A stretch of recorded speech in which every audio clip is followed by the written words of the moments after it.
चाहत और चुनाव।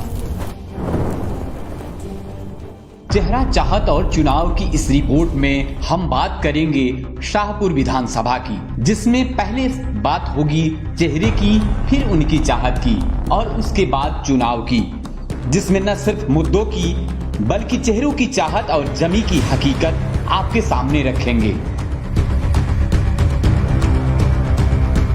बीजेपी से सरवीण चौधरी जो मौजूदा विधायक हैं और मंत्री भी हैं और अकेली नेत्री भी, जिनको 15 सालों से कोई हिला नहीं पाया है, भले ही विरोधियों द्वारा लंबी लंबी डींगे हाँकी गई हो।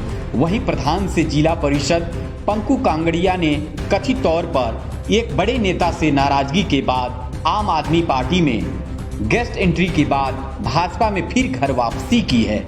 अब किस शर्त के बाद वापसी की राह पकड़ी, इसको लेकर कयासों का दौर जोरों पर है। अब भाजपा में 2022 किसके नेतृत्व में चुनाव लड़ती है, इसके लिए 3 महीने का इंतजार करना होगा। फिलहाल भाजपा की स्थिति दूसरों से थोड़ी बेहतर बनी है।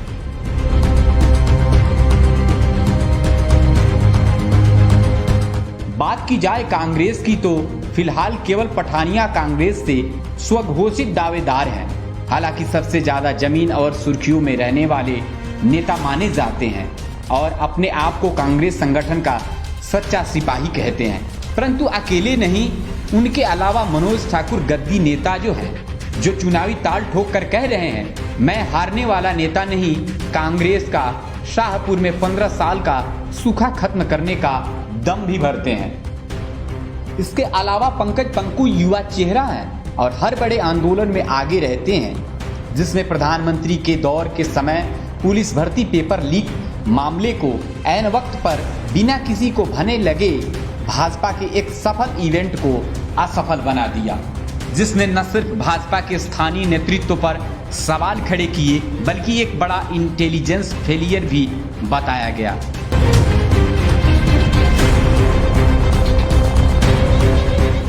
इसके अलावा बात करें तो आम आदमी पार्टी भी शाहपुर में सक्रिय है, जिसमें अभिषेक ठाकुर, देशराज चौधरी टिकट के लिए अपनी दावेदारी पेश कर रहे हैं। शाहपुर में नेताओं की लिस्ट सिर्फ इतनी ही नहीं, एक लंबी लिस्ट है जो खत्म होने का नाम ही नहीं लेती।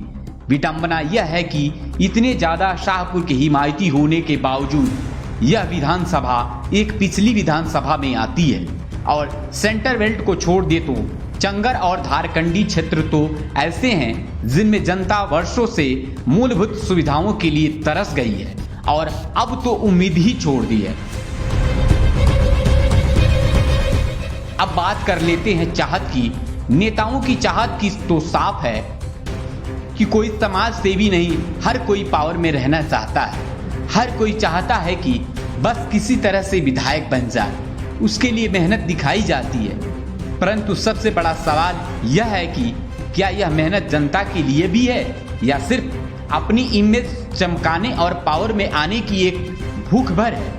इसका फैसला आप खुद पूरी रिपोर्ट के बाद कर सकते हैं। हमारा यह विश्लेषण हमारे अपने अनुभव और लोगों के दर्द का नतीजा है। आप भी अपने स्तर पर सोच विचार करें और सही को चुनें।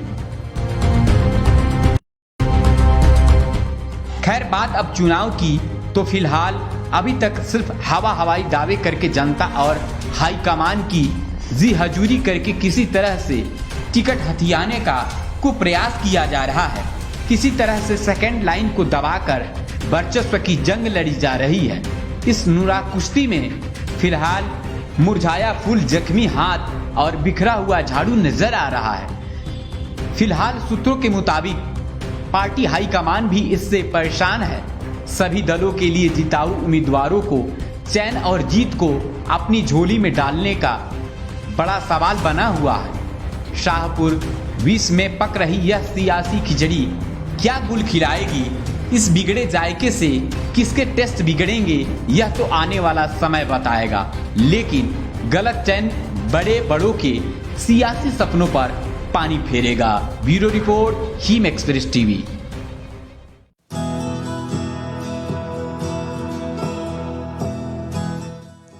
कुंदन ज्वेलर्स धर्मशाला 2 दशकों से भी ज़्यादा समय से यहाँ पारंपरिक गहने और सदाबहार डिज़ाइंस बनाए और बेचे जाते हैं। गद्दी संस्कृति से जुड़ा चांदी का हर एक गहना यहाँ उपलब्ध है।